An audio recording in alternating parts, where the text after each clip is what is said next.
सत्य बोलना अच्छी बात है, लेकिन कभी कभी कड़वा सच बोलने से पहले हमें 1000 बार सोच लेना चाहिए कि वो सच कहीं सामने वाले को प्रभावित तो नहीं करेगा, उसे दुखी तो नहीं करेगा, जिससे उसे भी दुख होगा और हमारे संबंध भी खराब हो जाएंगे। इसी सिलसिले में आज आपको एक कहानी सुनाती हूँ। एक राजा थे, वो बहुत ही परोपकारी थे, अपनी प्रजा का बहुत ध्यान रखते थे। उन्होंने अपने प्रांगण में एक हरसिंगार का पेड़ लगा रखा था। वो पेड़ उन्हें बहुत ही प्रिय था। उस पर हरे भरे पत्ते थे, रोज सैकड़ों फूल आते थे। सुबह जब सो कर उठते थे तो जमीन पर फूलों की चादर बिछी रहती थी, जिसे देखकर वो बहुत ही प्रसन्न होते थे। एक रात उन्होंने स्वप्न में देखा कि वो हरसिंगार का पेड़ सूख रहा है, उसके पत्ते सूख कर गिर रहे हैं, उसके सारे फूल मुरझा गए हैं और पेड़ धीरे धीरे सूख करके पूरी तरह से सूख कर लकड़ी बन गया है। ये स्वप्न में जब उन्होंने देखा, उन्हें बहुत दुख हुआ। दूसरे दिन उन्होंने इसकी चर्चा अपने महामंत्री से की। मंत्री ने कहा, इसका फलादेश आप किसी ज्योतिषी से जान लीजिए कि इस स्वप्न का क्या फलादेश है। ज्योतिषी बुलाया गया। ज्योतिषी ने गणना की और उसने कहा, महाराज ये स्वप्न अच्छा नहीं है।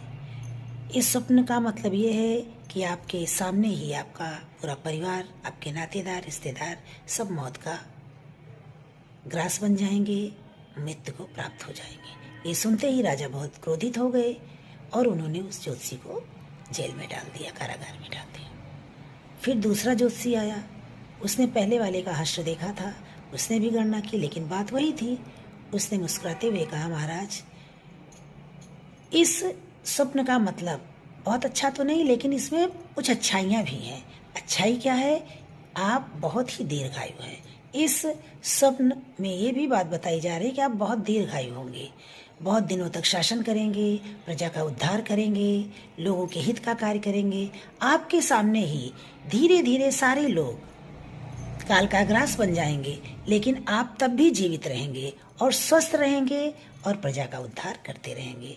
ये सुनकर राजा बहुत प्रसन्न हुए और उस ज्योतिषी को उन्होंने ढेरों उपहार दिया। आपने देखा दोनों में ज्योतिषियों की बात करने में क्या फर्क है। एक ने सीधे सीधे सत्य परोस दिया और वो दंड का भागी बना, और दूसरे ने उसी सत्य को दूसरे ढंग से उनके सामने प्रस्तुत किया और उसे पुरस्कार मिला।